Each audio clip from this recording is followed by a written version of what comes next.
Alors, je vais rapidement brosser la provenance de ce clavecin. À vrai dire, ça va être relativement rapide parce que l'histoire de l'instrument est assez mal connue. Il partage néanmoins un point commun avec le clavecin de Colmar, c'est qu'ils sortent du même atelier, celui de Johannes Ruckers. Il est de fabrication anversoise, c'est à l'origine un clavecin flamand, fabriqué, vous le voyez, en 1612. Le millésime est inscrit à la peinture, tout simplement, sur la table d'harmonie, comme la plupart, je crois, des clavecins Ruckers. Alors l'histoire se fait à grands pas, comme je viens de le dire, puisqu'on ne connaît rien de sa propriété jusqu'au XIXe siècle. Et là, je dois vous faire part de recherches toutes récentes qui ont été faites par les musées d'Amiens, qui ont établi que ce clavecin apparaît en 1886 sur le marché parisien. Il est vendu aux enchères publiques en 1886. À cette époque, une courtisane, mademoiselle Lucille Mangin, dont on ne sait pas grand-chose, sinon qu'elle a vendu cette année-là sa collection d'objets d'art, et parmi ces objets d'art se trouvait un seul instrument, ce qui était dénommé dans le catalogue de vente une très belle épinette. Mais la très belle épinette, la description ne laisse aucun doute possible, est en fait le clavecin Ruckers 1612 que vous avez entendu aujourd'hui. Voilà, donc une apparition fugace en 1886 à Paris, et l'on ne sait quand ni comment ce clavecin est entré dans la collection d'un notable de la ville d'Amiens dans la première moitié du XXe siècle. Ce notable se nomme Gérard de Berny, qui habitait un hôtel, l'hôtel de Berny qui porte son nom, un hôtel Louis XIII à Amiens. Et vous voyez ici une vue d'un des salons de l'hôtel de Berny. Vous remarquez sur la partie gauche de la photo le clavecin qui trône dans ce lieu, sans doute pas en état de jeu d'ailleurs. On ignore quand Gérard de Berny en a fait l'acquisition, s'il était musicien lui-même, pourquoi il s'est porté acquéreur de cet instrument, mais vous voyez qu'il avait une importante collection de mobilier et d'objets d'art, et c'est peut-être pour l'aspect esthétique de l'instrument qui a pu le séduire. Alors, tout de même, lorsqu'on regarde l'instrument, on a quelques indices sur son histoire, puisque le couvercle que vous voyez ici est le couvercle flamand d'origine. Ce que j'entends, c'est que la planche de bois, si vous voulez, le panneau de bois qui a servi à faire le couvercle est encore celui de Johannes Ruckers. En revanche, le décor intérieur du couvercle a été entièrement remis au goût du jour lors de son arrivée en France, probablement. Qu'est-ce qui nous fait dire ça? Eh bien, c'est le style de la peinture, c'est les vêtements que porte le couple représenté sur l'abattant du couvercle, qui sont des habits français des années 1680. Ceci laisse penser que, comme le clavecin de Colmar, le clavecin d'Amiens est entré en France à la fin du XVIIe siècle, et son décor a été modernisé. Mais vous verrez aussi que du point de vue organologique, il a subi des modifications substantielles. Alors, une vue un détail de la caisse et du piétement. Je m'étendrai pas parce que finalement, l'étude du décor de cet instrument n'a pas encore eu lieu. On voit un très beau piétement rocaille sculpté doré, motif de masse de femmes d'instruments de musique, de trophées d'instruments de musique. Pour être parfaitement franc, on ignore s'il s'agit d'une sculpture rocaille ou plutôt d'une sculpture néo-rocaille du XIXe siècle. À en juger par la peinture de la caisse, c'est l'hypothèse la plus probable. Ces ornements dorés sur fond vert sont assez difficiles à dater. Ils se rattachent au goût des ornements à la Perrin des années 1690-1710. Mais enfin, leur exécution laisse bien davantage penser à un décor du XIXe siècle. Alors, j'ai évoqué la sortie de l'instrument de l'atelier Ruckers et le fait que finalement ce clavecin avait un petit peu, après son appartenance à la collection Gérard de Berny, j'ai oublié de le mentionner, il a été acheté par la ville d'Amiens en 1961 et exposé dans le musée de l'hôtel de Berny, qui est un musée amiénois d'art et d'histoire locale, dans les années 60-70. Jusqu'à ce qu'on s'avise d'un concert pour inaugurer la restauration du décor peint en 1988, si je ne m'abuse. Et c'est là, Émile Jobin, que vous avez fait la rencontre avec cet instrument. Il me semblait, peut-être pouvez-vous nous en dire davantage. Oui, en fait, j'ai été appelé par Noël Schmitt qui me disait, bah, écoute, on me demande d'inaugurer un magnifique clavecin Rückers, mais d'abord, je ne m'en tire pas avec les registres, parce que c'est compliqué, puisqu'il y a 4 registres et qu'il faut les manipuler avec une certaine dextérité. Et d'autre part, elle me disait, mais il est un peu injouable, donc est-ce que tu pourrais venir faire un réglage de ce clavecin? Donc j'ai dit, bah oui, avec plaisir, hein, c'est toujours un plaisir de rencontrer des instruments. Et quand je suis arrivé, que j'ai vu ces instruments, je suis parti à la renverse. Je me suis dit, mais c'est ça les Rückers? Parce que j'avais un œil un petit peu rivé sur le Rückers de Colmar, qui a été restauré dans notre atelier par Christopher Clark, les tempéraments inégaux à l'époque. Et donc je me suis dit, bon ouais, mais j'avais rien compris aux Rückers.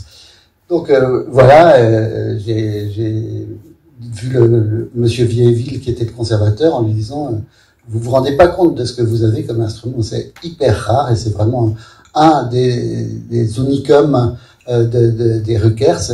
Donc il faut faire quelque chose parce que la mécanique était vraiment beaucoup transformée, mais surtout en très mauvais état.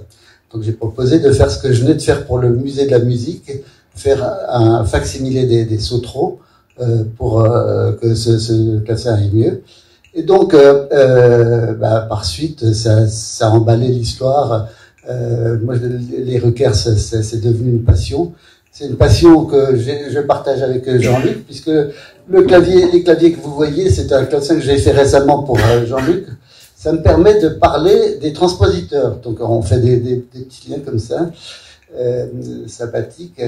Les transpositeurs, ce sont ces clavecins qui sont à l'origine des 2 clavecins que vous voyez sur scène.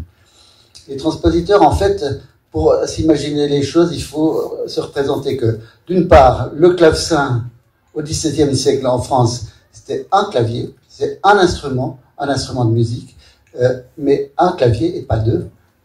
Et qu'est-ce que c'est les transpositeurs? C'est 2 clavecins dans la même caisse. Pourquoi faire? Pour avoir un clavier qui est distant de l'autre, comme vous pouvez le regarder sur l'image. Vous voyez le clavier supérieur fini au Do. Le clavier supérieur, c'est une octave courte qui va de Do à Do.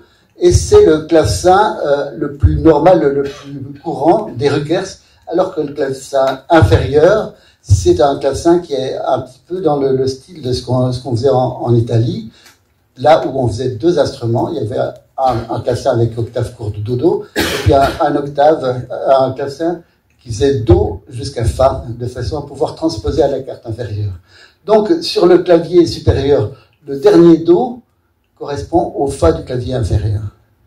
Alors, il faut savoir aussi qu'au XVIIe, les diapasons étaient extrêmement nombreux.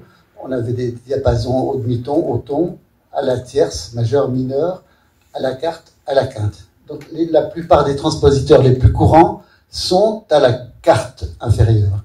Donc, dans le grave, on aura, pour la dernière note, un sol. Et c'est ce qui permet, par la suite, de faire ce qu'on voit sur l'instrument de Colmar, mais d'abord, sur le Rückers d'Amiens, on aligne les claviers, c'est-à-dire que quand on les aligne, on arrive à avoir une étendue qui fait de sol, octave courte, jusqu'à Do. Alors, on a une photo des claviers d'Amiens actuellement. Vous voyez que les claviers sont alignés et non plus décalés. Voilà, exactement. Ça c'est Amiens, oui. Donc, pour revenir en arrière, voilà. Qu'est-ce qui nous reste encore des Rückers? Une chose assez intéressante, c'est à la fois le couteau, la petite planche qui est juste derrière le clavier inférieur, et aussi une espèce d'entretoise qui se situe entre les 2 claviers et qui a été réutilisée. On la voit entre les 2 claviers de l'image suivante. Voilà. Et on la voit ici. À ce niveau-là, donc la planchette en fait qui séparait les 2 claviers, voilà, c'est ça, a été couchée pour ne présenter plus que son profil sous la forme on ne voit apparaître que la moulure. Donc sur ces 2 parties qui sont des entretoises entre les claviers, où on voit, alors je ne sais pas si c'est la suite, non, non c'était avant, la signature des Rukers. Voilà. Donc on voit des petits signes, et c'est les signes qui sont attribués aux Rukers, c'est comme ça qu'ils mettaient sur les pièces de bois qui étaient assemblées pour faire des clavecins, quel était le modèle, et donc ça c'est l'identification du modèle. Voilà, alors en réalité, quand on a aligné ces claviers, donc on a fait sol octave courte, et puis on est allé jusqu'au ré, on a fait un tout petit ravalement, on a rajouté le mi bémol dans le grave, en double feinte. Ceux qui ne comprennent pas ce que ça veut dire peuvent venir me voir et je leur expliquer. Et ça monte jusqu'au ré. Voilà. Alors, ensuite, la mécanique, on a là les sautereaux avec la date 1733. La 1733 étant la date du ravalement de l'instrument. C'est ça. Le seul ravalement qu'il a subi. C'est apparemment le seul ravalement qu'il a subi, mais c'est un ravalement important. Ce qui a sauvé cet instrument, il faut le dire, c'est probablement un facteur de province, peut-être même un facteur d'ordre, parce que il a fait des registres d'une manière qui n'est pas très courante chez les facteurs de clavecin. Je vois les sourires de mon ami Quentin. C'est très très bien fait, mais c'est fait d'une manière, il s'est beaucoup ennuyé à faire ce travail. Et donc, ces claviers n'ont pas une allure de clavier de clavecin d'une certaine manière. Mais il n'a pas pris justement possession de cet instrument en faisant ce qu'on faisait à Paris. Dans l'encyclopédie, on dit oui, les Rukers, ces fameux constructeurs flamands, etc., dont nous avons beaucoup d'exemplaires, ont été transformés par d'habiles facteurs français parce qu'ils étaient méconnaissables pour le répertoire qu'on voulait y jouer. C'est à peu près ça. Hein, donc voilà. Et donc voilà, il a aligné les claviers, mais il n'a pas rajouté une seconde corde. Donc ce qui fait que chaque clavier reste indépendant et qu'on ne peut pas faire des échos, ou alors c'est un petit peu plus compliqué. Voilà. Je me permets de faire une remarque pour que tout le monde comprenne bien que les claviers ne peuvent pas être accouplés, contrairement au clavecin de Colmar. Donc, le clavecin de Colmar, vous pouvez, là je parle sur la contrôle de vrai praticien, vous pouvez jouer un clavier en actionnant l'autre clavier, c'est-à-dire faire entendre les jeux de cordes associés à chaque clavier, en jouant qu'un seul, ce qui ne peut pas être fait sur le clavecin d'Amiens, qui n'a donc qu'un jeu de 8 pieds, un jeu de 4 pieds, à chaque clavier, mais les deux jeux de cordes sont actionnés séparément par chaque clavier. Je ne sais pas si je suis beaucoup plus clair, mais ça fait du clavecin d'Amiens une sorte de cas particulier, en somme. Oui, c'est-à-dire qu'il est resté, le facteur qui a fait le ravalement et l'alignement est resté à mi-chemin, et ça a été vraiment quelque chose d'intéressant pour ce clavecin, parce que ça nous a permis de conserver deux choses qui sont très, très importantes. C'est à la fois les longueurs de cordes et les points de pincement. C'est-à-dire, les longueurs de cordes, c'est ce qui définit la progression des cordes, donc aussi les registres sonores. Et puis les points de pincement, c'est là où la corde est pincée. Si vous avez l'habitude de voir des violons, vous voyez qu'on s'éloigne du chevalet, que ça change le timbre. Ce qui fait l'identité de ces deux claviers, de ces deux clavecins, on peut dire vraiment, qui sont encore dans celui d'Amiens. Parce que, comme vous aurez pu entendre, c'était extrêmement bien démontré par Jean-Luc, le clavier inférieur est beaucoup plus sombre, beaucoup plus grave, et le clavier supérieur est beaucoup plus nasal, parce que les sautereaux pincent les cordes beaucoup plus proches du sillet. Voilà. Alors, je veux juste vous montrer donc la date de 1733 qui a permis de dater le ravalement qui est porté par un sautereau ici, et qui est répété sur un des leviers de touche du clavier, je sais jamais, supérieur ou inférieur. Supérieur. Et on pourrait évoquer les restaurations que l'instrument a subies au XXe siècle, car vous n'êtes pas le premier à l'avoir restauré, finalement.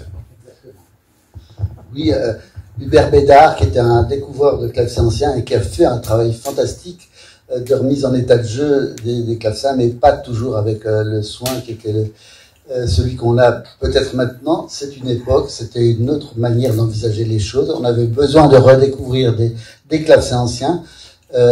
C'était un personnage absolument extraordinaire, Hubert Bédard. Donc voilà, mais il a repris cet instrument en faisant des choses qui étaient un petit peu graves quand même pour l'instrument.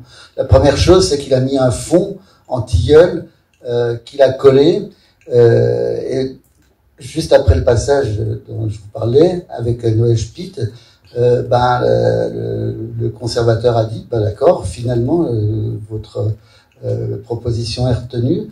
Donc j'y suis retourné à Amiens pour revoir l'instrument. Il y avait eu un hiver assez sévère et le fond a explosé en emmenant comme vous voyez, il s'est séparé des ecdyses.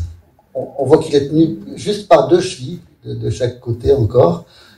Et en fait, on voit aussi que si tout le barrage, donc les entretoises de la caisse, ouais, si tu montres un peu. Le barrage. Donc là, on a une vue. Là, le fond a été retiré. Voilà. Et on voit le dessous de la table d'harmonie. Par le dessous de l'instrument, et on voit les barrages qui renforcent la caisse à l'intérieur de l'instrument. Alors, la bonne surprise, c'est que le barrage n'a pas été du tout changé, ni celui de la caisse, ni celui de la table. Alors ça, c'est quelque chose de magnifique. Mais par contre, comme vous allez le voir sur la photo suivante, il y a eu des recollages abusifs avec des colles Corite, des choses comme ça. Et ça, j'ai dû me battre avec ça parce que ces colles, elles bougent pas du tout comme le bois. Et ça cisaille les parties de bois. Donc c'est extrêmement néfaste pour les instruments. Donc voilà. Et puis il y avait d'autres choses qui ont été rajoutées d'une manière aussi un peu abusive. C'est beaucoup de parchemins. Il y a des parchemins d'origine, mais très peu. Et par contre, toutes les fois qu'il y avait une petite fente ou des endroits qui paraissaient fragiles, on a rajouté des parchemins, mais qui n'étaient pas des parchemins affinés correctement et qui se décollaient d'ailleurs, comme on le voit sur cette photo-là.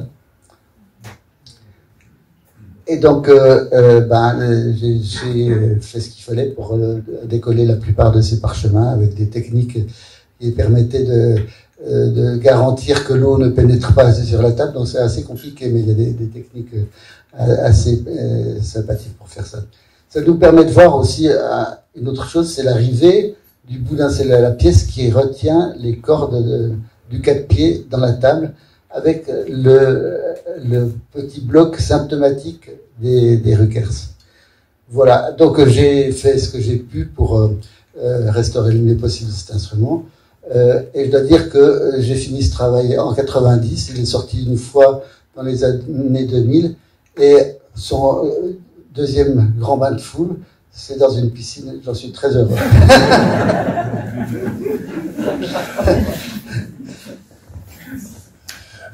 Merci Émile. Effectivement, le clavecin est, pour différentes raisons assez complexes à évoquer ici, n'est peut-être pas entendu aussi souvent que celui de Colmar, qui est un peu un cas particulier dans un sens où il a une longue discographie. Le clavecin des musées d'Amiens, comme je l'ai rappelé, est en dépôt au musée de la musique, qui a bien voulu les musées d'Amiens, aussi bien que le musée de la musique, le prêter au musée Unterlinden pour ce concert, mais aussi pour l'exposer aux côtés du clavecin de Colmar jusqu'au mois d'avril 2025. Vous pourrez découvrir une exposition consacrée à ces 2 instruments à partir du 23 octobre. Alors ce clavecin, j'y reviens, peu entendu, peu joué, mais aujourd'hui on a eu droit avec Jean-Luc Haut à un programme particulièrement riche et varié et qui a mis en avant les qualités de cet instrument exceptionnel. Jean-Luc, est-ce que vous pourriez nous dire comment vous avez rencontré finalement ce clavecin Ruckers 1612, comment vous avez élaboré le répertoire que l'on a entendu aujourd'hui, comment il vous a parlé en quelque sorte?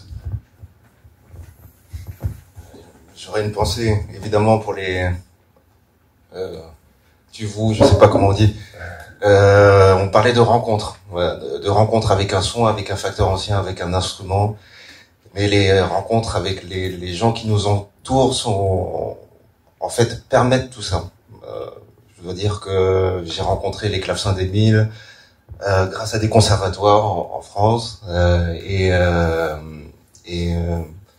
j'ai été étudiant au conservatoire de Boulogne-Billancourt pour la basse continue, et venait d'arriver un clavecin Requers fait par Émile Jobin, d'après ce clavecin historique d'Amiens que tu venais de restaurer.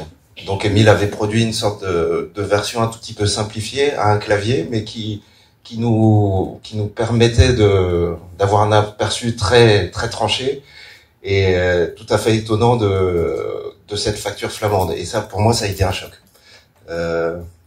C'est une découverte qui contredit presque tout ce que on savait avant. C'est comme découvrir une manière d'accorder le mésotonique qui vous donne une palette presque infinie. Et donc ça a été une très grande rencontre, ce clavecin du conservatoire de Boulogne-Billancourt. Voilà. Vous rencontrez comme ça des sons, des choses comme ça qui vous attirent irrésistiblement, et vous vous apercevez 20 ans après, on peut pas oublier ce genre de choses. J'ai eu la chance de rencontrer Lord Dole quand j'avais 18 ans, et voilà, j'y suis de plus en plus attaché, et ce son des Requers, ça, c'est tout à fait comparable. Et après 3 ans d'études au conservatoire de Boulogne, cette idée d'un instrument Requers mais sans compromis, et quelque part c'est l'idée de la reconstitution dans l'état d'origine qui est née. Donc après avoir j'ai énormément appris d'Émile, hein, voilà, il y a plein de rêves que tu m'as offert, comme ce son des Requers, cette manière, cet univers. Le clavicorde aussi, c'est quelque chose voilà, qui est présent. Et donc je t'ai commandé ce clavecin il y a une dizaine d'années, et qui est arrivé il y a 2 ans, le clavecin que vous avez sous les yeux là. Et donc depuis 2 ans, en fait, j'ai l'expérience de la reconstitution de l'état d'origine. Donc là, c'est du pur Requers. Donc c'est notre vision à nous de ce que pouvait être l'instrument à l'origine. Donc c'est une proposition de l'État de 1612, autant qu'on puisse le faire. Et pour ce programme-là, aujourd'hui, en fait, j'ai pas voulu faire référence à l'ancienneté de l'instrument historique d'Amiens. Donc pas de faire entendre son visage de 1612, mais plutôt de faire entendre son histoire et mettre en valeur son passé. On parle de ravalement, en fait, donc c'est de modifications qui ont été apportées dans le temps, et c'est l'histoire un tout petit peu de l'instrument que j'ai voulu présenter. Là, Émile et Raphaël vous ont dit que l'instrument avait des fortes caractéristiques Requers, qui sont les points de pincement, la longueur des cordes. Mais il y a quelque chose qui n'est pas de Requers dans ce clavecin, et qui compte beaucoup dans la production et dans ce que suggère l'instrument aux musiciens. Ce sont les claviers. Les claviers sont 18e. Et les claviers qu'on faisait en France par des facteurs de clavecin, par des facteurs d'orgue, et les claviers de Requers sont tout à fait différents. Donc ça veut dire que le musicien qui est en face d'un instrument Requers, en fait, a une approche de l'instrument Requers, mais qui est du 18e. Il y a une certaine onctuosité, une certaine mollesse, quelque chose de plus doux, qui invite à la résonance, à un jeu un tout petit peu plus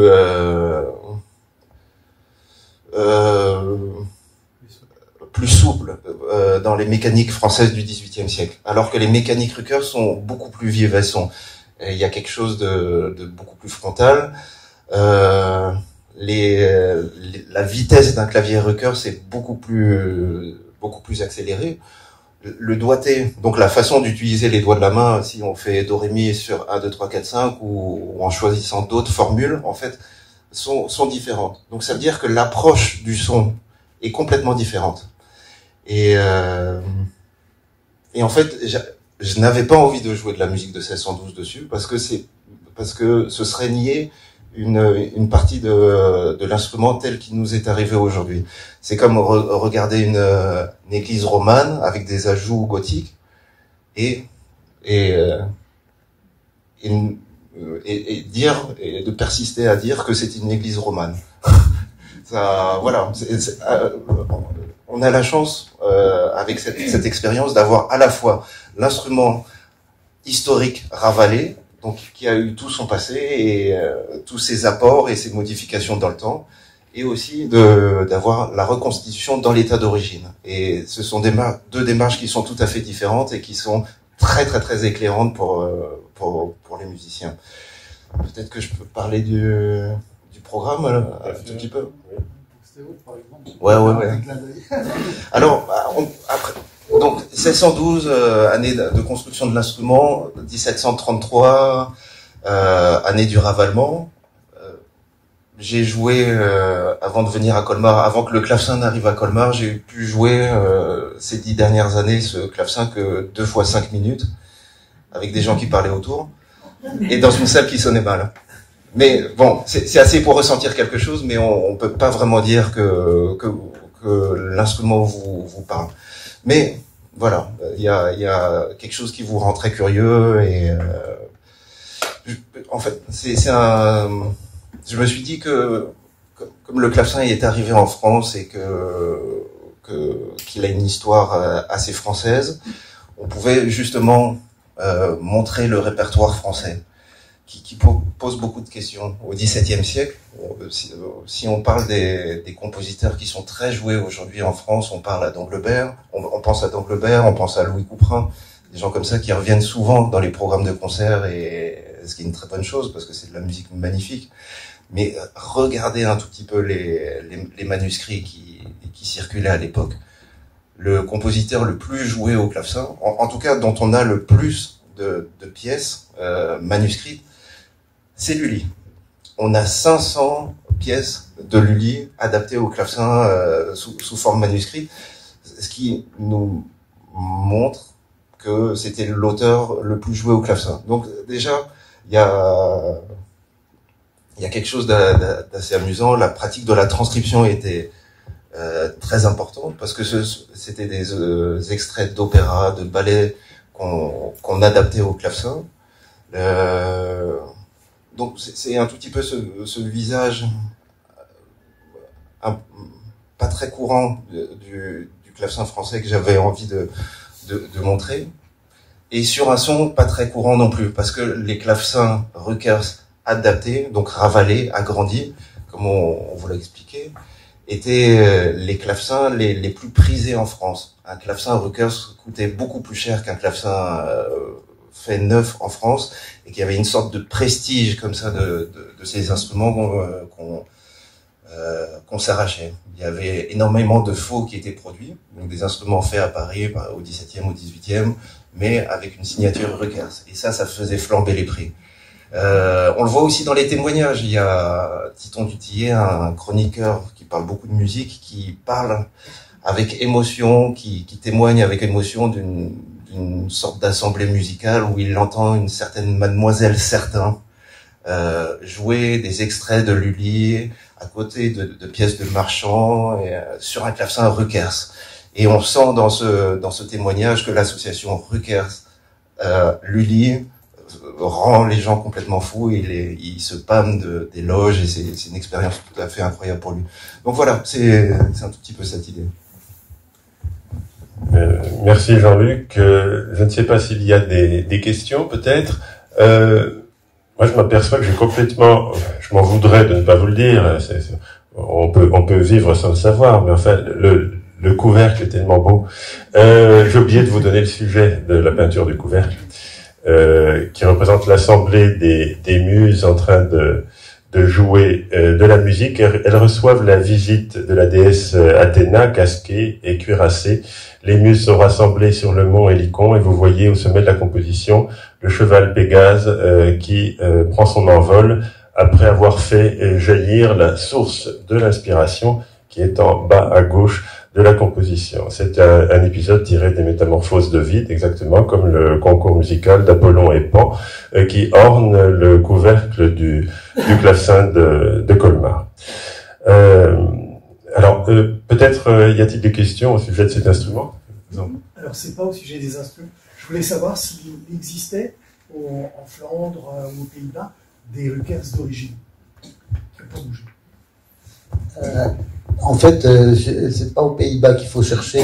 Le mieux conservé des Rukers, c'est à Édimbourg. Il y a une collection magnifique, la collection Russell, où il y a un clavecin qui est pas de Johannes, mais qui est vraiment en état de transpositeur parfait. Et puis il y en a un autre de transpositeur à Rome. Mais je crois qu'en Flandre, il n'y a pas de transpositeur en état d'origine, à ma connaissance. À Namur, oui, il y a Namur, mais il n'a plus la mécanique. Moi, je vous ai demandé, est-ce que les clavecins de François Couperin, je me suis toujours posé la question, est-ce qu'ils étaient aussi fins que les Rukers élaborés après, ou bien est-ce que je pense toujours qu'il pourrait y avoir des clavecins pour François Couperin qui seraient entre l'italien et les Français, enfin les Français. Je m'inscris un peu en fou. C'est-à-dire que François Couperin, il a pu jouer deux types d'instruments différents, des clavecins 17e français, qui étaient effectivement peut-être un peu plus fins. Après tout, pour rejoindre votre idée, on peut trouver dans des instruments 17e français des racines dans la construction un tout petit peu italianisante, mais c'est quand même très différent des clavecins italiens. Et effectivement des Rukers alignés ou ravalés. Et puis par suite, il y a eu des facteurs qui ont fabriqué leur propre production, dont un facteur que j'aime beaucoup et que je n'hésite pas à citer, d'autant plus que ce facteur, je suis sûr qu'il était à l'origine du ravalement de l'instrument de Colmar, c'est Antoine Fater. Parce que les doigtés aussi chez François Couperin m'intrigue si on joue sur des clavecins plus tardifs, enfin d'époque, mais plus tardifs. Voilà, une question. Je trouve que François Couperin fonctionne très bien. Certaines pièces fonctionnent très bien sur le Rukers d'Amiens et aussi sur le Rukers de Colmar. Par rapport au lien entre les instruments Rukers et François Couperin, il y a deux informations qui sont assez étonnantes aujourd'hui. C'est les inventaires après décès. Le père de François Couperin, comment il s'appelle, Aline? C'est pas Charles, c'est celui. Charlie, voilà. Non, pas Charles. Charles. Il y a une description des instruments. Je pourrais pas vous la donner de manière exhaustive et précise, mais on voit un clavecin des Flandres ou une épinette des Flandres. Et dans l'inventaire, et un clavecin avec une tirasse d'orgue aussi. Et dans l'inventaire après décès de François Couperin cette fois-ci, il y a plusieurs instruments à clavier, dont une épinette des Flandres aussi. Donc si elle n'est pas des ateliers Rukers, c'est peut-être que c'est le nom de coucher qui pourrait apparaître. Ou de Rucker ou Ruquier, parce que le nom de Rucker c'était tellement à la mode qu'il a été francisé. Et déjà pour les ancêtres aussi, pour nous et pour ça, Ah, il y avait des Ruckers. Oui. Hein. Oui, d'Anglebert, on sait qu'il y avait un Ruckers chez d'Anglebert. Et puis, oui, on sait que chez d'Anglebert, il y avait un Ruckers dans l'inventaire. Il y en a un peu partout. Simplement, parfois, il faut se méfier parce que les Ruckers avaient une telle vogue, comme l'a dit Jean-Luc, qu'avec une caisse de Ruckers, les facteurs qui étaient quand même parfois un petit peu avides arrivaient à faire 2 ou 3 clavecins.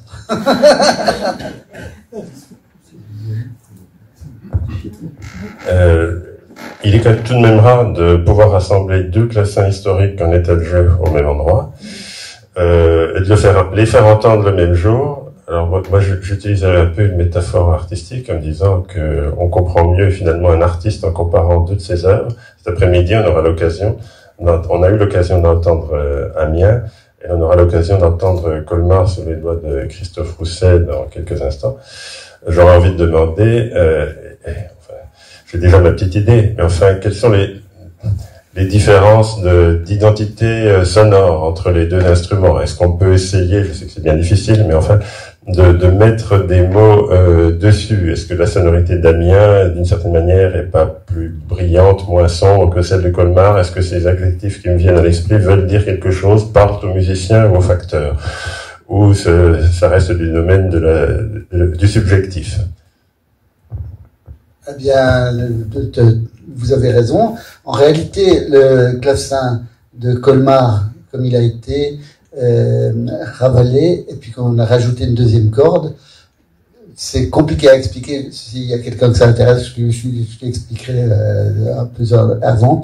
Mais quand on rajoute une deuxième corde sur un clavecin, Rückers, ça fait descendre mécaniquement le diapason d'un demi-ton.